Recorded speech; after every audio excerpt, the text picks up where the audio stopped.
এই দুনিয়ার বাস্তবতা সম্পর্কে আমাদের জানতে হবে।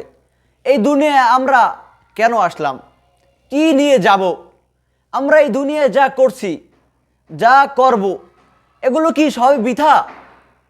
এগুলোর কি কোনো হিসাব হবে না? এর কি কোনো হিসাব নিকাশ নেই? অবশ্যই আছে। এই দুনিয়ার জীবনটা একটি দোকার সামগ্রী, এছাড়া আর কিছু নয়।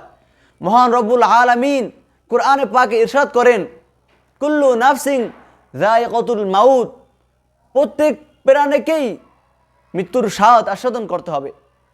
ওয়া ইন্নামা তুওয়াফাউনা উজুরাকুম ইয়াউমাল কিয়ামাহ, তোমাদেরকে তোমাদের কর্মের প্রতিদান কিয়ামতের দিনই পরিপূর্ণ করে দেওয়া হবে। ফামান যুহজিহা আনিন নার, সুতরাং যাকে জাহান্নাম থেকে দূরে সরিয়ে রাখা হলো, ওয়া উদখিলাল জান্নাতা, এবং জান্নাতে প্রবেশ করানো হলো, ফাকাদ ফাজ, সেই সফল হয়ে গেল।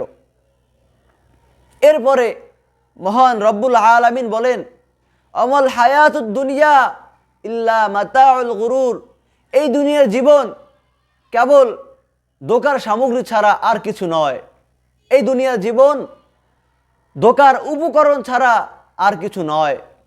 সুতরাং আমরা জানতে পারলাম যে এই দুনিয়ার জীবনটা একমাত্র ধোঁকা, এছাড়া আর কিছু নয়। তাই আমাদেরকে প্রতিটি পদক্ষেপ ইসলাম মোতাবেক, ইসলামী শরিয়া মোতাবেক নিতে হবে, যাতে করে আমাদের কাজকর্মের কারণে কিয়ামতের দিন আমরা ধরা না খাই। কারণ এই দুনিয়ায় কেউ সুখে থাকবে, কেউ দুঃখে থাকবে, এটাই এর নিয়ম।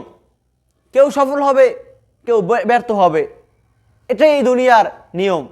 আমাদেরকে যেন এই দুনিয়ার সফলতা, এই দুনিয়ার চাকচিক্য ধোঁকায় না ফেলে। আল্লাহ পাক রব্বুল আলামিন আমাদেরকে এই দুনিয়ার বাস্তবতা সম্পর্কে জানার, বুঝার তৌফিক দান করুন।